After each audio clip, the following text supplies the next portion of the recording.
जान की बाजी लगाकर दूसरों की जान बचाने वाला पाकिस्तानी कोहे पैमा रेस्क्यू ऑपरेशन में जाँ बहक। ब्रॉड बैग की मुहिम जोई के दौरान सर पर पत्थर लगने से जख्मी होने वाले पाकिस्तानी कोहे पैमा मुराद सतपारा जख्मों की ताब न लाते हुए दम तोड़ गए। ब्रॉड बैग रेस्क्यू टीम ने मुराद सतपारा के जाँ बहक होने की तस्दीक कर दी।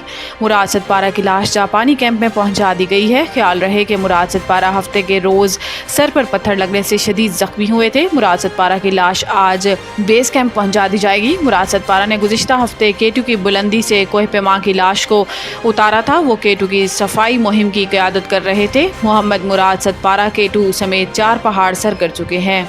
हाफिज नईम समझते हैं तमाम मसाइल का हल धरना है तो धरना दे दें। Uzma Bukhari. Chairman social protection authority Hina Parvez Bhatt के साथ मुश्तरका प्रेस कॉन्फ्रेंस करते हुए उज़मा बुखारी ने कहा कि जमात इस्लामी को तो इतने वोट नहीं मिले जितने धरने दिए हैं।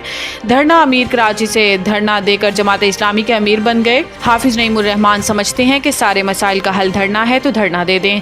कबल अजीम प्रेस कॉन्फ्रेंस में इन्होंने कहा कि सानिया ज़हरा कत्ल केस में एक बच्ची के कत्ल को खुदकुशी का रंग दिया गया।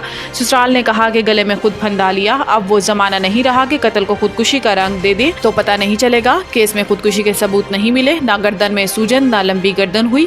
पॉलीग्राफिक टेस्ट किया गया। फंदा में इस्तेमाल दुपट्टे में सास और शोहर के DNA मिले हैं। इन्होंने बताया कि सानिया ज़हरा का कत्ल पहले ही कर दिया गया था, जिसे बाद में फंदे से खुदकुशी करार देने की कोशिश की गई। सानिया ज़हरा केस में लोग कुछ ताकतवर हैं, लेकिन अब वो ज़्यादा देर तक बच नहीं पाएंगे।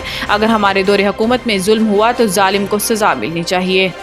लाहौर हाई कोर्ट का फैसला कल अदम करार। नून लीग के 3 अरकान कौमी असम्बली की रुकनीत बहाल। चीफ जस्टिस पाकिस्तान काजी फाइज ईसा की सरबराही में सुप्रीम कोर्ट के 3 रुकनी बेंच ने कौमी असम्बली के हलकों NA 154, NA 81 और NA 79 के मुख्तलिफ पोलिंग स्टेशन में दोबारा गिनती की दरखास्तों पर समाअत की। सुप्रीम कोर्ट ने वोटों की दोबारा गिनती से मुतल्लिक इलेक्शन कमीशन का फैसला बहाल करते हुए नून लीगी रहनुमाओं की अपीलें मंजूर कर ली और लाहौर हाई कोर्ट का इस हवाले से फैसला कल अदम करार दे दिया। अदालत ने लाहौर हाई कोर्ट का NA 79, 81 और 154 पर आज़ाद उम्मीदवारों की कामयाबी का फैसला कल अदम करार देते हुए इलेक्शन कमीशन ने वोटों की दोबारा गिनती में नून लीगी उम्मीदवारों की कामयाबी का इलेक्शन कमीशन का फैसला बरकरार रखा। सुप्रीम कोर्ट ने 2-1 की अक्सरियत से इलेक्शन कमीशन का फैसला बहाल कर दिया। जस्टिस अकील अब्बासी ने इख्तिलाफी फैसला दिया, जबकि अक्सरियती फैसले में कहा गया है कि इलेक्शन कमीशन एक आईनी इदारा है, इसके फैसले का एहतराम होना चाहिए। कौम का प्यार देखकर खुशी के मारे नींद ही नहीं आ रही। अरशद नदीम। पेरिस ओलंपिक्स के गोल्ड मेडलिस्ट अरशद नदीम का कहना था कि टोक्यो ओलंपिक्स के बाद पेरिस ओलंपिक्स के लिए बहुत मेहनत की थी। 2016 में पहला इंटरनेशनल इवेंट खेला। 8 अगस्त को मेहनत का फल मिला। अरशद नदीम का कहना था कि मेरे कोच सलमान बट ने बहुत साथ दिया।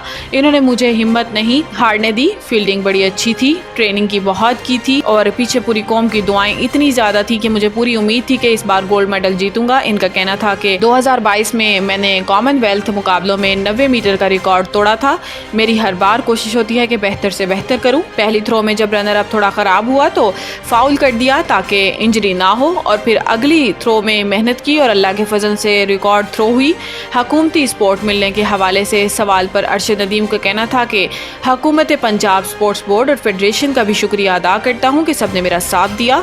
मेरे कैरियर में वापडा का भी बड़ा किरदार है कि इन्होंने बहुत सपोर्ट की और मुझे नौकरी फराहम की।